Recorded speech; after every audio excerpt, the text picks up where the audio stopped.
According to Josephus, in 52 AD, after years in which rebel attacks on the Romans and their Jewish collaborators were limited to the countryside, everything changed. A new band of rebels arose who were determined to carry the fight to Jerusalem. There sprang up another group, which were called the Sicarii, who murdered men in the daytime and in the heart of the city. To the Sicarii, anyone who wasn't fighting the Romans was a collaborator and worthy of death.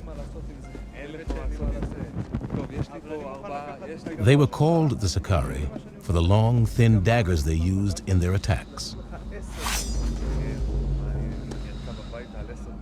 The Sicarii's first victim was the most prominent Jew in Jerusalem, the high priest of the temple. Then they embarked on a wave of assassinations, killing wealthy merchants throughout the city. Many were slain every day, and the fear men were in was worse than the calamity itself. For everybody expected death every hour, as men do in war. The willingness of the Sicarii and their fellow rebels to use murder to achieve their ends won them a name that would be given forever after to extremists. They were called zealots. The Zealots were one of several factions of freedom fighters who took up arms against Roman occupation and authority. One faction among them, the so-called Sicarii, literally invented the art of political assassination and terror by adopting the practice of slipping into a crowd, standing next to a Jew who was assumed to be a collaborator with the Romans, stabbing him secretly and then raising a cry of alarm. In the panicked crowd, the assassin would slip away and the bloody corpse would be left behind as a reminder to any other Jew who was ready to collaborate with Rome that death was the price of collaboration.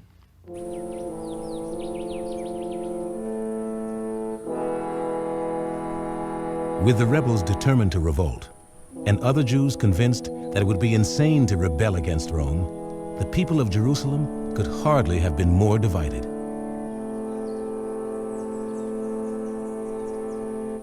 Then the Roman governor did the only thing that could possibly unite them.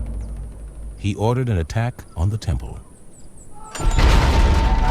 In 67 AD, Roman soldiers burst through the gates of Herod's temple, bent on plundering it. The governor was eager to steal the vast treasures of God which it held, and his soldiers killed all those they came upon as they forced their way in. Outraged at the attack on the seat of God on earth, rebels and non-rebels alike united to repel the assault. Then, in a fury, they overwhelmed the small Roman garrison stationed in Jerusalem and forced it to flee the city.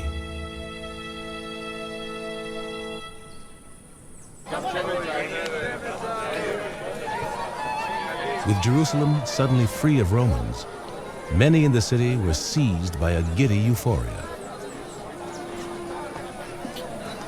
The Zealots' dream of an independent Judea seemed tantalizingly within their grasp. But others argued that more fighting could only lead to catastrophe.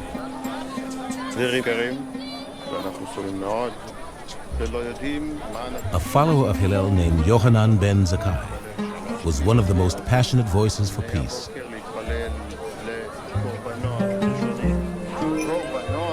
At the risk of being targeted by the Zealots for assassination, Johannan told his students that it didn't matter who ruled Judea. What mattered was who ruled in their hearts. He argued that what truly pleased the Almighty was not zealotry at all, but something far simpler: the acts of mercy and compassion they showed to those around them. It seems that Johannan ben Zakkai was part of the peace party. As far as we can see, there were numerous Jews who either because of their own closeness to the Romans, whether business reasons or other reasons, or simply because they were absolutely convinced there was no hope to do such a crazy thing as revolt against Rome, many Jews were really against the revolt. It seems that Johannan ben Zakkai was one of those types of Jews who felt that what needed to be done was to get some form of accommodation from the Romans that would guarantee Jewish religious freedom and then leave things as they were with Roman rulers. But Jerusalem was not yet ready for Johannan's vision of Judaism. From the steps of the temple, the Zealots made a public declaration of war against Rome. Convinced they were mad, many other Jews decided to take up arms to stop the Zealots. Fighting at this point broke out between those Jews and the rebellious Jews who had taken refuge among them, and it was house to house at some point. Different neighborhoods would belong to one party or the other party, and the streets ran with blood. After a vicious week-long civil war, the Zealots were victorious. They celebrated their victory by setting the city on fire. The Zealots set fire to the high priest's home and the palaces. Then they carried the fire to the place where the records were kept and burned the contracts it held, thereby dissolving all of their debts. This was also done that they might persuade the multitude of the poor who were debtors to join in their insurrection.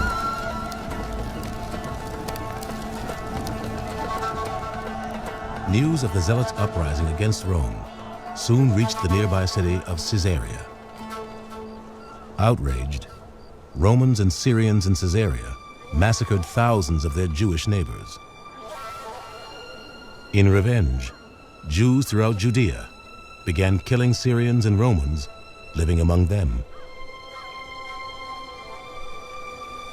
It was common to see cities filled with bodies, still lying unburied, and those of old men mixed with women and infants, all dead.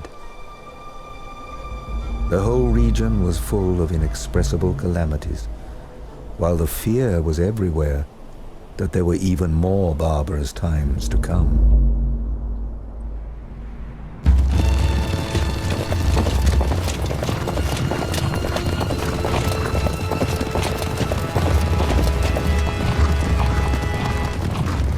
The Romans were determined to crush the rebellion before it inspired others in their far-flung empire to challenge their rule. They dispatched their greatest general, Vespasian, into Judea to lead an army of over 60,000 men. Vespasian marched to the city of Gadara and quickly took it, for he found it destitute of any men fit for war. He then killed all the children, the Romans having no mercy on any age whatever, and this was done out of the hatred they bore the rebels. As news of Vespasian's atrocities swept through Judea, Jews throughout the region began fleeing before his army toward Jerusalem. When the Roman army finally reached the city, Josephus estimated that more than 100,000 people were trapped inside its walls.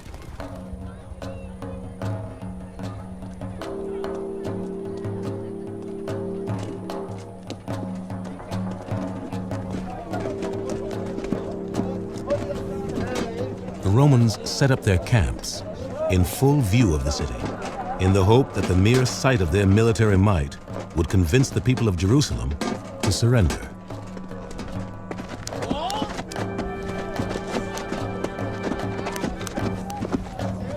Their force was composed of 3 battle-hardened legions drawn from garrisons in Rome, Egypt, and Syria. They were armed with catapults, battering rams, siege engines, the fearsome weapons of war that had helped them conquer the world from England to Persia.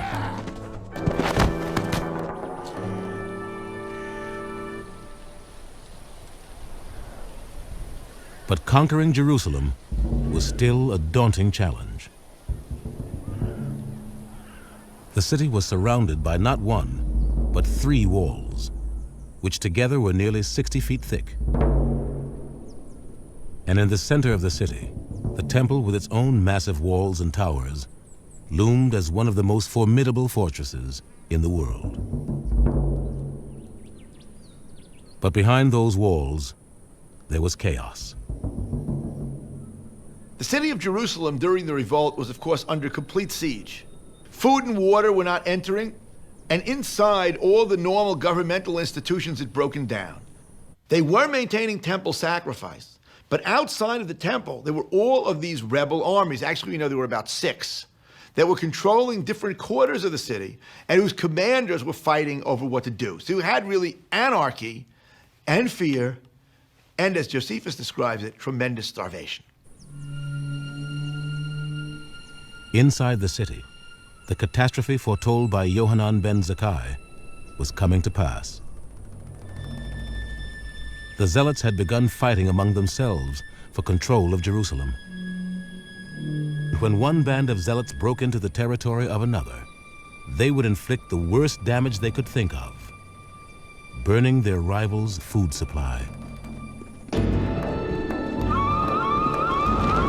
They set on fire those houses that were full of grain and all the other provisions. And as soon as they were forced into a retreat, the same thing was done to them by the others. Accordingly, it came to pass that almost all the grain in the city was burned, which would have been sufficient to survive a siege of many years.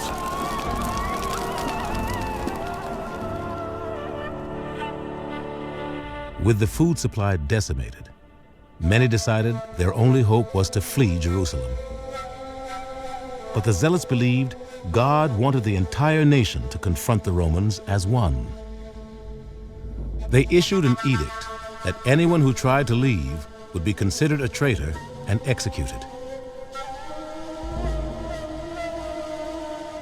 It's in many ways like the militarists within any society in our own time, those that are following a military mode in terms of the Islamic Jihad, or in terms of those that we saw in Bosnia. In other words, those that decide that the only way to work is through military means. And that was a scary time for all Jews in Jerusalem at that time, because most of them were not zealots. As the siege wore on, the situation inside Jerusalem grew more and more desperate. Of those who perished by famine, the number was great, and the miseries they underwent were unspeakable. For if so much as the shadow of any kind of food did anywhere appear, a war began, and the dearest friends fell to fighting one with another about it. Soon, many people became so desperate that they were willing to risk death at the hands of the Zealots. And so, they would creep out little-known doorways and gates to the city and gather weeds to eat.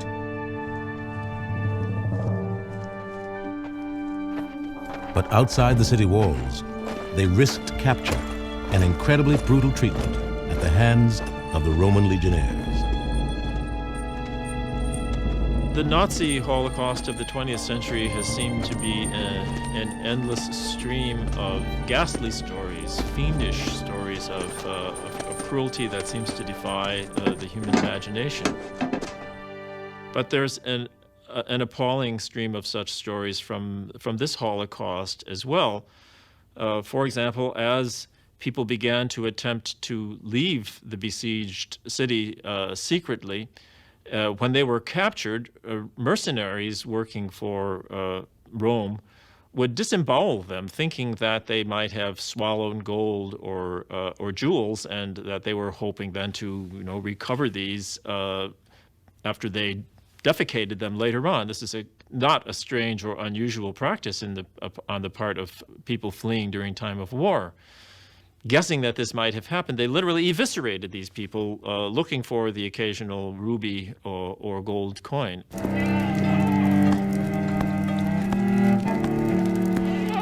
the Romans also took many of the men, women, and children they captured and crucified them. At the time of the siege of Jerusalem, thousands were crucified. The historian Josephus says that the hills around the city were deforested. So many trees were chopped down to make crosses on which to crucify Jews. Josephus also describes what I would call terror crucifixions. The city was still under siege, still holding out against the Romans, but crosses were erected on the hillsides around it so that the people inside could see what awaited them if they continued their resistance.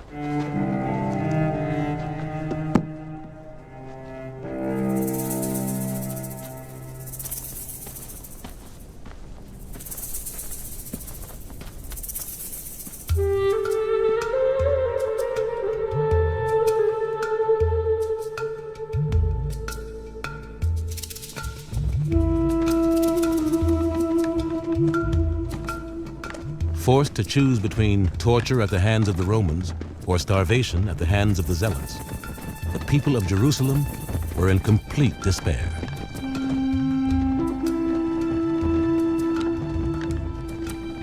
A deep silence and a kind of deadly night seized upon the city. Those that were distressed by the famine were desirous to die, and those already dead were thought happy. It was the last chance for anyone hoping to escape alive.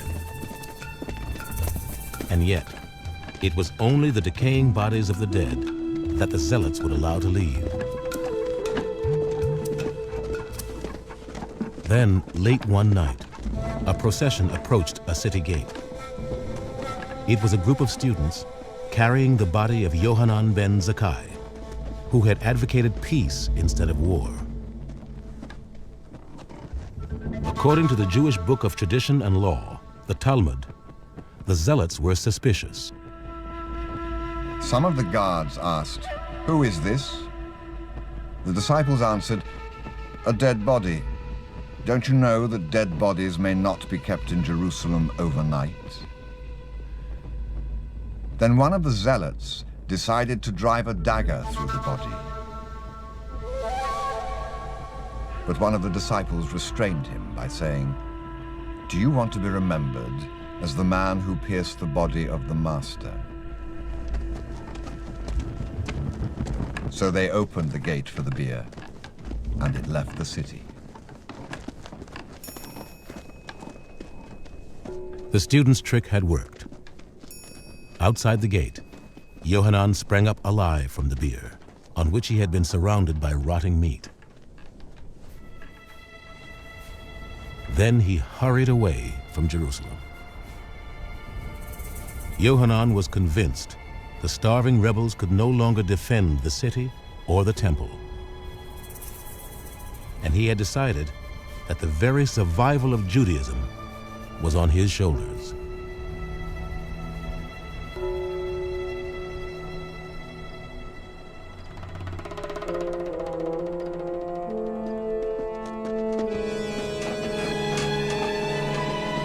After a 4-month siege, Rome's legions finally broke through the first wall of the city.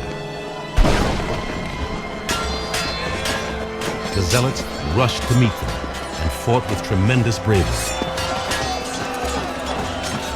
But they could not prevent the Romans from fighting their way to the heart of the city, the temple. The Romans proceeded as far as the Holy House itself. Then one of them set fire to it. Now the Jews suffered nothing to restrain their force, nor tried to save their lives, since their holy house was perishing.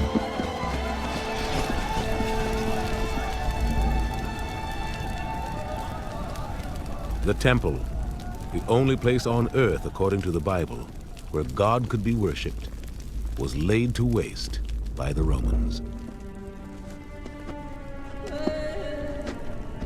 As for a great part of the people, they were weak and without arms,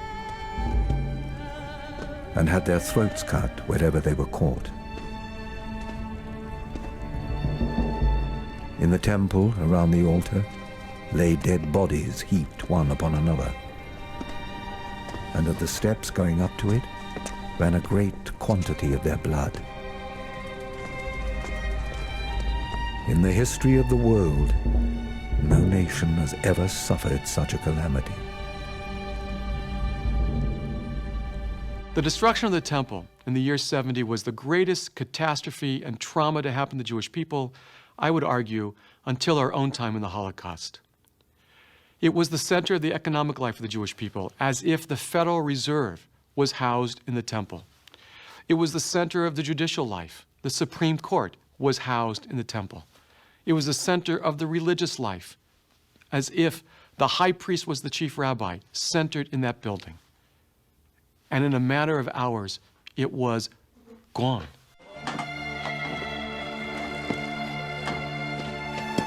When the temple was destroyed, everything was gone. There was no other branch of government because it was all invested in the priesthood and the high priest and the temple.